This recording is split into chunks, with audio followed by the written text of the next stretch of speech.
வணக்கம், welcome to the channel recipes desk. இன்னைக்கு நம்ம நார்த்தங்காய் ரசம் எப்படி செய்யறது அப்படின்றத பார்க்கலாம். இந்த ரசம் சாதத்தோட வச்சு சாப்பிட்றதுக்கு ரொம்ப நல்லா இருக்கும். இது ரொம்ப ஹெல்த்தியும் கூட. இந்த நார்த்தங்காய் உடல் உள்ள சூட்டெல்லாம் தணிக்கக்கூடிய தன்மை கொண்டது. அதனால நார்த்தங்காயை வச்சு ரசம் செய்யலாம். இன்னும் நார்த்தங்காய் வச்சு நார்த்தங்காய் சாதம் எப்படி செய்யணும்னு தெரிஞ்சுக்கணும்னா கீழே டிஸ்கிரிப்ஷன் பாக்ஸில் லிங்க் கொடுக்குறத பார்த்து தெரிஞ்சுக்கோங்க. நார்த்தங்காய் குழம்பு எப்படி செய்யறது அப்படின்ற லிங்க் கீழே டிஸ்கிரிப்ஷன் பாக்ஸில் நான் கொடுக்குறேன், அதை பார்த்து தெரிஞ்சுக்கோங்க. அதுக்கு முன்னால் இந்த ரெசிபிஸ் டெஸ்க் சேனலை நீங்கள் இன்னும் சப்ஸ்கிரைப் பண்ணல அப்படின்னா சப்ஸ்கிரைப் பண்ணிக்கோங்க. அப்போ தான் நான் போடுற வீடியோஸ்லாம் உங்களுக்கு உடனுக்குடன் கிடைக்கும். இப்போ நம்ம இந்த டிஷ்ஷுக்கு தேவையான பொருட்களை பார்த்துடலாம். 1/4 டீஸ்பூன் கடுகு, 1/4 டீஸ்பூன் உளுந்து, 1/4 டீஸ்பூன் சீரகம், 2 சிகப்பு வத்தல், கருவேப்பிலை கொஞ்சம், 5 பல் பூண்டு, 2 நார்த்தங்காய், 2 தக்காளி, மல்லி இலை கொஞ்சம், 1/4 டீஸ்பூன் வத்தல் தூள், 1/4 டீஸ்பூன் சீரகத்தூள், 1/4 டீஸ்பூன் மிளகுத்தூள், 1/4 டீஸ்பூன் மல்லித்தூள், 1/4 டீஸ்பூன் மஞ்சள் தூள். ஃபர்ஸ்ட் நம்ம நார்த்தங்காயை 2 கட் பண்ணி நம்ம ஜூஸ் எல்லாம் எடுத்துக்கிடலாம். இந்த கொட்டையெல்லாம் தனியாக எடுத்து வெளியே போட்டலாம். எடுத்துட்டு நம்ம இந்த மாதிரி ஜூஸ் எடுத்துக்கலாம். ரொம்ப ஹார்டாக ப்ரெஸ் பண்ண வேண்டாம், அப்புறம் கசப்பான டேஸ்ட் வர ஆரம்பிச்சிடும். அதனால் லேசாக நம்ம ப்ரெஸ் பண்ணி இந்த ஜூஸ் எல்லாம் இப்படி தனியாக எடுத்து வச்சிடலாம். இப்போ நம்ம ஒரு பவுலில் தக்காளி சின்ன சின்ன துண்டாக நறுக்கி சேர்த்துக்கிடலாம். சேர்த்துட்டு இப்போ நம்ம 2 டம்ளர் தண்ணி சேர்த்துக்கிடலாம். தண்ணி சேர்த்துட்டு நல்லா அந்த தக்காளி நல்லா பிழிஞ்சு விட்டுக்கலாம். நல்லா அந்த தக்காளியில் உள்ள ஜூஸ் எல்லாம் வெளியே வரட்டும். அந்த மாதிரி நல்லா தக்காளியை கையை வச்சு ப்ரெஸ் பண்ணி விட்டுருங்க. இது நல்லா ப்ரெஸ் பண்ணதுக்கப்புறம் நம்ம இதில் வத்தல் தூள், மஞ்சள் தூள், மல்லித்தூள், சீரகத்தூள், மிளகுத்தூள் சேர்த்துக்கிடலாம். நீங்கள் ரசம் பவுடர் இருந்தால் அதுவும் யூஸ் பண்ணிக்கிடலாம். ரசம் பவுடர் எப்படி செய்யணும்னு தெரிஞ்சுக்கணுன்னா கீழே டிஸ்கிரிப்ஷன் பாக்ஸில் நான் லிங்க் கொடுக்குறேன், அதை பார்த்து தெரிஞ்சுக்கோங்க. ரசம் பவுடர் இல்லை அப்படின்னா ஆல்ரெடி நம்ம ஃப்ரை பண்ணி வச்சுருக்கிற சீரகத்தூள், மிளகுத்தூள், மல்லித்தூள் சேர்த்துட்டு மிளகாய்த்தூள், மஞ்சள் தூள் மட்டும் சேர்த்துக்கோங்க.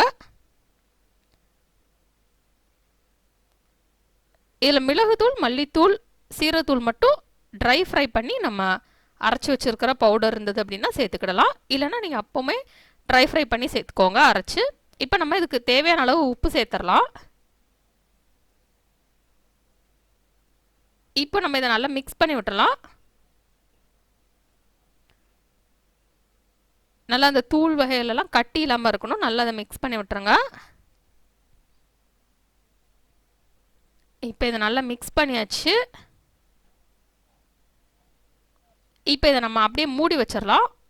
ஒரு 1/2 அன் ஹவர் அப்படியே இருக்கட்டும். 1/2 அன் ஹவர் கழித்து நம்ம இதை திறந்து இதை கொதிக்க விட்டுடலாம்.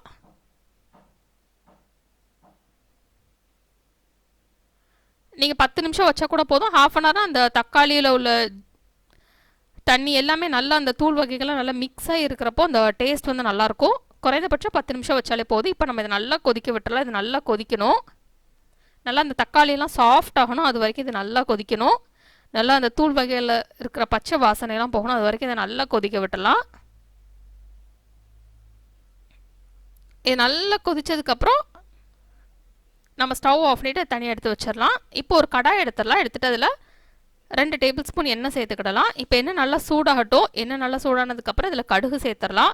இப்போ கடுகு நல்லா பொரிஞ்சதுக்கப்புறம் இதில் உளுந்து, சீரகம் சேர்த்துடலாம். இப்போ உளுந்து சீரகமும் நல்லா பொரிஞ்சிச்சு. இப்போ இதில் பூண்டு சேர்த்துடலாம். பூண்டை நல்லா தட்டி சேர்த்துக்கலாம்.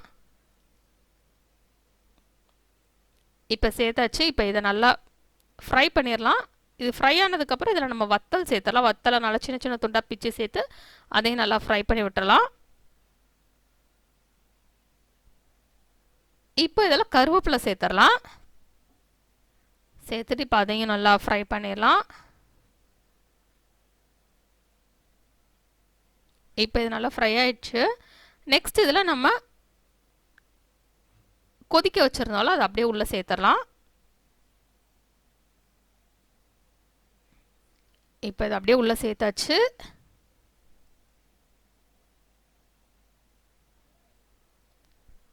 இப்போ திருப்பி இதை நம்ம மிக்ஸ் பண்ணி விட்டுட்டு கொதிக்க விட்டுடலாம். ஆல்ரெடி இது கொதிச்சதுனால இது ரொம்ப கொதிக்க வேண்டாம். ஒரு 1 நிமிஷம் கொதிச்சாலே போதும்.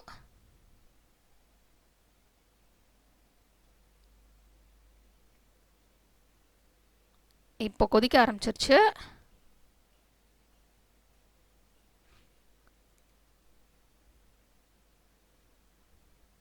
இப்போ இதில் நம்ம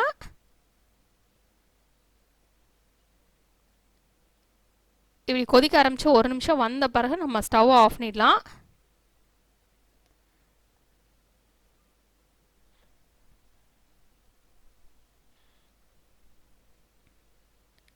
இப்போ ஸ்டவ் ஆஃப் பண்ணிவிட்டு நம்ம எடுத்து வச்சுருந்த ஜூஸ் அப்படியே உள்ளே சேர்த்துடலாம். நார்த்தங்காய் ஜூஸ் இதை ஸ்டவ் ஆஃப் பண்ணிவிட்டு சேர்த்தா போதும். ஏன்னா நம்ம இதை சேர்த்துட்டு கொதிக்க விட்டோம் அப்படின்னா கசப்பாயிரும். இப்போ ஸ்டவ் ஆஃப் பண்ணிவிட்டு இதை சேர்த்துட்டு நல்லா மிக்ஸ் பண்ணி விட்டுட்டு அதுக்கப்புறம் நம்ம சின்ன சின்ன துண்டாக நறுக்கி வச்சுருக்கிற மல்லி இலை சேர்த்து மிக்ஸ் பண்ணி விடலாம். மிக்ஸ் பண்ணி விட்டுட்டு ஒரு 10 நிமிஷம் கழித்து நம்ம சர்வ் பண்ணோம் அப்படின்னா அந்த நார்த்தங்காய் ஜூஸ் எல்லாமே நல்லா மிக்ஸ் ஆகி அந்த டேஸ்ட் வந்து ரொம்ப நல்லாயிருக்கும். இப்போ நமக்கு சுவையான நார்த்தங்காய் ரசம் ரெடி ஆயிடுச்சு. இதை நம்ம சாதத்தோடு வச்சு சாப்பிடலாம். அந்த டேஸ்ட் வந்து ரொம்ப நல்லாயிருக்கும். இந்த ரெசிபியை நீங்கள் ட்ரை பண்ணி பாருங்கள். இந்த ரெசிபி உங்களுக்கு பிடிச்சிருந்தா நான் லைக் பட்டன் கிளிக் பண்ணுங்கள். உங்கள் ஃப்ரெண்ட்ஸோட இந்த ரெசிபியை ஷேர் பண்ணுங்கள். மறக்காமல் இந்த சேனலுக்கு சப்ஸ்கிரைப் பண்ணுங்கள். இந்த சேனலில் போடுற சமையல் வீடியோ நோட்டிஃபிகேஷன்ஸ் உங்களுக்கு உடனுக்குடன் வேணும் அப்படின்னா சப்ஸ்கிரைப் பண்ணிவிட்டு பக்கத்தில் இருக்கிற இந்த பெல் ஐக்கானை கிளிக் பண்ணுங்கள். இந்த ரெசிபியை பார்த்ததுக்கு ரொம்ப நன்றி. தொடர்ந்து சேனலோட இணைந்தர்கள் புதிய ரெசிபிகளுக்காக இந்த ரெசிபியை ட்ரை பண்ணிவிட்டு எப்படி வந்திருக்கு அப்படின்றத கீழே உள்ள கமெண்ட்ஸ் பாக்ஸில் மறக்காமல் சொல்லுங்கள்.